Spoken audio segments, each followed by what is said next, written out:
नमस्कार साथियों, स्वागत है फिर से आपका एक नए लर्निंग वीडियो में, जहां पर आज हम सीखेंगे कि हमें स्टॉक का सिलेक्शन कैसे करना है। यानी कि हमें इंट्राडे के लिए स्टॉक सिलेक्शन कैसे करना है। मान लीजिए आपको इंट्राडे करना है या फिर आपको डिलीवरी में लेके जाना है, तो जो आज आपका स्टॉक सिलेक्शन होगा वो किस पे आधार पे होता है, सिलेक्शन किस आधार पे होता है। तो इसके लिए मैं दो वेबसाइट यूज़ करूँगा। एक यूज़ करने वाला हूँ मैं मनी कंट्रोल, एक ही यूज़ करके दिखाता हूँ पहला आपको, दूसरा बाद में देखते हैं।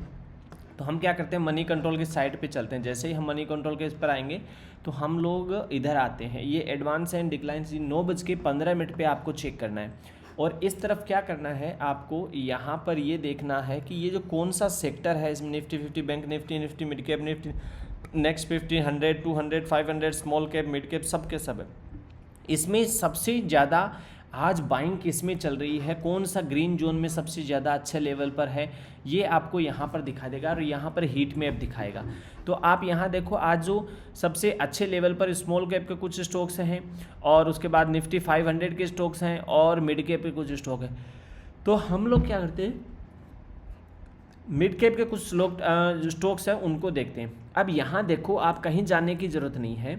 आप यहाँ देखो, परसिस्टेंस है लगभग 2-2.5%, 2%, 2%, 2.5%, 2.5%, 2.5%, ये 3-4%, 4%। तो हम इसको छोड़ देते हैं, इसको और इसको। यस बैंक को मैं कभी लेता नहीं हूँ। एम्फेसिस को मैं देखता हूँ, रेडी को खेतान में देखता हूँ। तो जो ये यहाँ से लेकर पहले को कभी नहीं छोड़ना, क्योंकि ये यूज़ मत करना, क्योंकि ये ऑलरेडी भाग चुका होता है जितना भागना होता है। तो 1, 2, 3, 4, 5 नंबर के यहाँ पर हम देखते हैं। अब हम क्या करेंगे, यहाँ पर इनके चार्ट लगाते हैं, फटाफट इनको साफ़ करते हैं और मैं कोफार्ज का चार्ट लगा के यहाँ पर चेक करता हूँ। तो आप यहाँ पर लगाइए कोफार्ज, शायद स्पेलिंग मिस्टेक हो गई, कोफोर्ज है, कोफोर्ज नॉट कोफार्ज, कोफोर्ज लिमिटेड। या परफेक्टली अपने सेटअप पर आप देखो कि ये अपने सेटअप पे काम कर रहा है क्या। ये अपने सेटअप पे बहुत अच्छे लेवल पे काम करने की कोशिश कर रहा है। जब ये सुबह सुबह पहली कैंडल बनाता है तो यहाँ इसने जो क्लोजिंग दी, पिछले क्लोज हुआ, उसके बाद इतना गैप अप ऑलरेडी ले लिया। और ये हमारे 48 एक्सपोनेंशियल मूविंग एवरेज का हाई और लो का अपनी स्ट्रेटजी होता है कि यदि मार्केट इससे ऊपर चलता है तो हम बाइंग करते हैं और यहीं पर ऐसा लगाते हैं। तो पहली कैंडल इतनी ऊपर से नीचे आती है, नीचे से ऊपर जाती है और फिर यही दूसरी कैंडल बनना स्टार्ट करती है। तो हम यहाँ पर इसको बाई कर सकते हैं, लेकिन स्ट्रिक्ट एसएल के साथ में। इस प्रकार से हम दूसरा सिलेक्शन करते हैं। इसमें भी हमेशा ध्यान रखना है क्योंकि ये बदलते रहते हैं। शुरू के 5 मिनट के बाद में, 10 मिनट के बाद में, अभी तो मार्केट बंद होने की कगार पे है, तो ये चेंज होता रहता है। अभी जैसे मैं एम्फेसिस का चेक करूँ, यहाँ पर मैं क्रॉस चेक कर लेता हूँ एम्फेसिस का।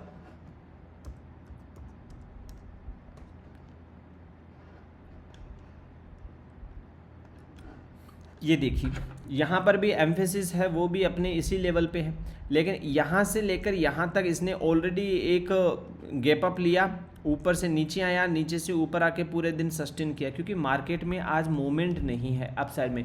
पहला कारण तो फ्राइडे है, दूसरा कारण यूएसए का, और यूएस के खिलाफ में ओमान ने अपना मोर्चा खोल दिया है। तो दोनों नेगेटिव न्यूज़ है, तो उसकी वजह से मार्केट में कोई अप डाउन, ना तो नीचे जाना चाह रहा है ना ऊपर जाना चाहिए, वहीं ऊपर नीचे ऊपर नीचे ऊपर नीचे कंसोलिडेट कर रहा है।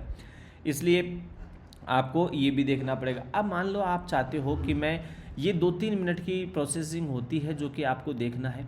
इनमें देखो, कभी भी ये जो ना, ये डायनेमिक फॉर्म में शॉर्ट में गिरने वाले होते हैं, कौन सा गिर रहा है कौन सा नहीं गिर रहा। अब आप यदि मार्केट बढ़ता हुआ है, बहुत ज़्यादा गिर चुका है, तो आप वहाँ पर और ज़्यादा नीचे की तरफ के ट्रेड मत बनाओ, क्योंकि ऑलरेडी मार्केट गिर चुका है। यहाँ पर पहला तरीका तो ये है। दूसरा तरीका है, आप जैसे धन का ऐप डाउनलोड करो, आप धन का एक ऐप डाउनलोड कर लीजिए, उसमें आपके लिए बेस्ट अपॉर्चुनिटी होती है। यदि आपके पास में इसका अकाउंट नहीं है तो free of cost link available है, वहाँ से खुल जाएगा, आप करो, ओपन कर लो और वहाँ देखो। अभी ये देखो भारत डायनेमिक, ये मैं हमेशा फ्यूचर एंड ऑप्शन के जो स्टॉक होते हैं इसमें ये एफ होता है ना, ये बना हुआ, इसमें बाय डिफ़ॉल्ट होता है। भारत डायनेमिक में 7-8%, 8% का ऑलमोस्ट सर्किट लगा है डाउन साइड में।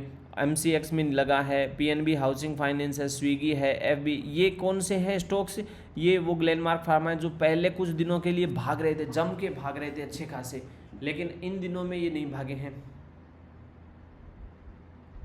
इन दिनों में इन्होंने क्या हुआ, प्रॉफिट बुकिंग के शिकार हो गए हैं। लेकिन अब आपको तो अपसाइड का मूवमेंट वाले देखना है, तो ये तो डाउन साइड वाले होगी। तो आप ऐसे जैसे ही नीचे चलोगे इसके ऊपर क्लिक करना, इस पर डबल क्लिक करोगे तो एक बार में जो टॉप में होगा, जो सबसे बड़ा भागा हुआ होगा, जैसे ये कोफार्ज आ गया, GMR इंफ्रा आ गया, समन कैपिटल हो गया, बोस हो गया, LTM हो गया, लोडा डेवलपर हो गया, हिटाची, ये सब क्या है, फ्यूचर एंड ऑप्शन के हैं। फ्यूचर एंड ऑप्शन वालों में क्या अनलिमिटेड भाग सकता है, 4%, 5%, 10%, कितना भी अपर सर्किट लग सकता है। तो मार्केट का ट्रेंड यदि पॉजिटिव है तो आप अपर साइड में बनाइए, मार्केट का ट्रेंड नेगेटिव है तो आप डाउन साइड में बनाइए। आपके लिए दोनों पॉसिबिलिटी अवेलेबल होती है। अब कोई कहे कि नहीं नहीं नहीं नहीं हम तो नीचे की पोजीशन में ही बनाते हैं, तो भाई आप यहाँ पर अप साइड नहीं तो डाउन साइड बना लो। यहाँ पर जिसको आपका, जैसे ग्लेनमार्क फार्मा है, तो अब मैं ग्लेनमार्क फार्मा को डायरेक्ट यहाँ चार्ट पे ओपन करूँगा। मेरे लिए ये देखना ज़रूरी है कि ये चार्ट पे काम कर रहा है कि नहीं। अभी 1 सेकंड के लिए मैं यहाँ पर देखो, ये ग्लेनमार्क फार्मा है, हाँ ये मेरे चार्ट पर 15 मिनट के ऊपर डाउन साइड है, मैं इसमें ट्रेड बना सकता हूँ, मुझे कोई प्रॉब्लम नहीं है। यहाँ पर इसने पहले दिन ही यहाँ पर गैप डाउन लेना स्टार्ट कर दिया। एमसीएक्स ने भी पहले ही दिन से यहाँ पर डाउन साइड चलना स्टार्ट कर दिया। PNB हाउसिंग फाइनेंस ने भी पहले ही दिन से। तो ये जरूरी नहीं कि आज ही चल रही है, ये कल से ही ऑलरेडी डाउन है। तो जो चीज़ कल से ही डाउन थी तो वो आज डाउन होनी थी ऑलरेडी, क्योंकि प्रॉफिट बुकिंग का शिकार तो होंगे ही होंगे। ऐसा तो है ही नहीं कि हमेशा नहीं रहेंगे। तो इस प्रकार से आप अपना स्टॉक है वो सिलेक्शन कीजिए। ये धन का जो ऐप है ये बहुत अच्छे लेवल पर है, इसमें सारी अपॉर्चुनिटीज़ आपको मिल जाती है और बेस्ट आपको न्यूज़ इन्फॉर्मेशन मिल जाती है। यहाँ पर देखो सारी इन्फॉर्मेशन होती है एक साथ में। तो आप इसको फ्री ऑफ कॉस्ट, यहाँ मेरे डिस्क्रिप्शन बॉक्स में लिंक है, उससे खोल सकते हैं, कोई चार्जेस नहीं है इनका। फिर मिलते हैं दोस्तों, सब्सक्राइब करना ना भूलें, बेल बटन ज़रूर प्रेस करिए।